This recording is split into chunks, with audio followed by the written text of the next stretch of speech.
In 2025, Ripple made another move that pushed it even further into the center of global finance. This time it didn't buy the dashboard or the vault. It bought the rails, the literal pathways that money travels on.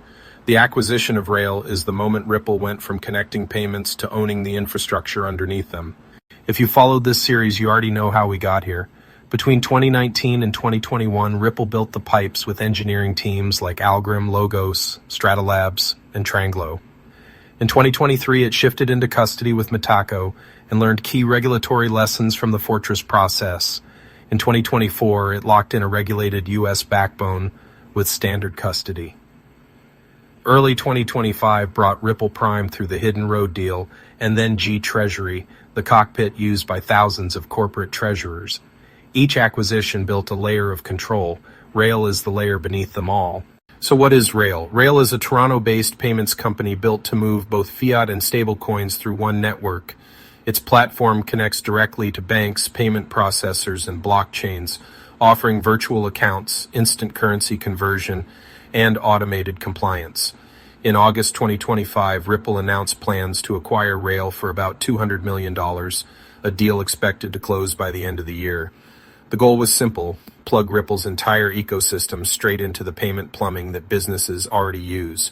Let's pause on what that means. Until now, Ripple had everything except the actual rails.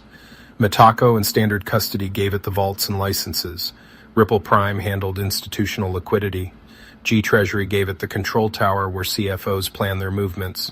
But the connection between those systems and the world's banking network still ran through third parties.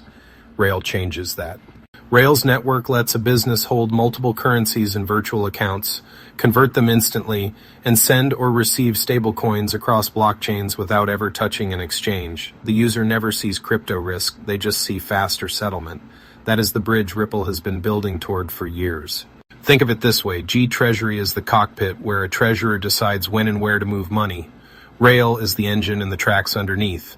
G Treasury plans the transfer, Ripple Prime sources liquidity, Standard Custody secures the assets, and Rail moves the value in real time. The entire loop is now under Ripple's control.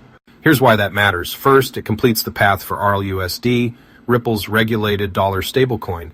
RLUSD can now move through Rail's network side by side with fiat currencies, turning a theoretical product into a usable settlement tool for banks and enterprises.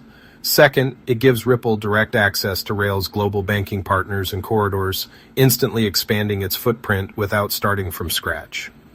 Third, it strengthens Ripple's compliance posture. Rail was designed for business-to-business payments with full KYC, AML, and reporting. That alignment makes integration with Ripple's licensed entities almost seamless. And fourth, it shifts Ripple from being a service provider to being the infrastructure operator itself. This is the difference between running on someone else's tracks and owning the railway. For newcomers to crypto, here's the simple version. Payment rails are the roads that money travels on. For decades, those roads have been controlled by banks and networks like SWIFT. Rail built a modern version of those roads that can handle both traditional currencies and digital ones. Ripple now owns that network and can connect its stablecoin, custody, and liquidity systems directly to it. For veterans, this is the missing horizontal layer, a compliant settlement fabric that merges tokenized money, stablecoins, and bank accounts into one programmable network. It's not about speculation, it's about control of the infrastructure. Now let's look at what this means for XRP and the XRP ledger. Behind the scenes, XRP continues to act as the neutral bridge asset that balances liquidity between currencies. With Rail's connectivity, those corridors multiply. RLUSD can move across networks, and when liquidity gaps appear, XRP can fill them instantly on the XRPL. For the ledger itself, this integration adds real-world volume. Every stablecoin or fiat transfer that touches Rail has the potential to clear through Ripple's ecosystem. It's another proof point that the XRP ledger is built for institutional scale. Of course, the Rail acquisition is still pending approval and integration will take time. But direction matters more than timing. Ripple is no longer building pieces around the edges of finance, it's wiring through the center of it. Here's the big picture. From 2019 to 2021, Ripple built the pipes.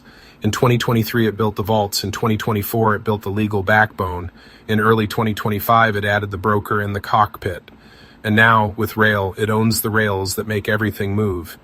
This is how a blockchain company becomes financial infrastructure, by methodically assembling every layer until it can move value anywhere, in any form, under full regulation. So what's next for Ripple? Watch for the Rail deal to close by year-end, and for integration news between RLUSD, G Treasury, and Ripple Prime. Watch for early pilots that let corporates settle through Rail using Ripple's network.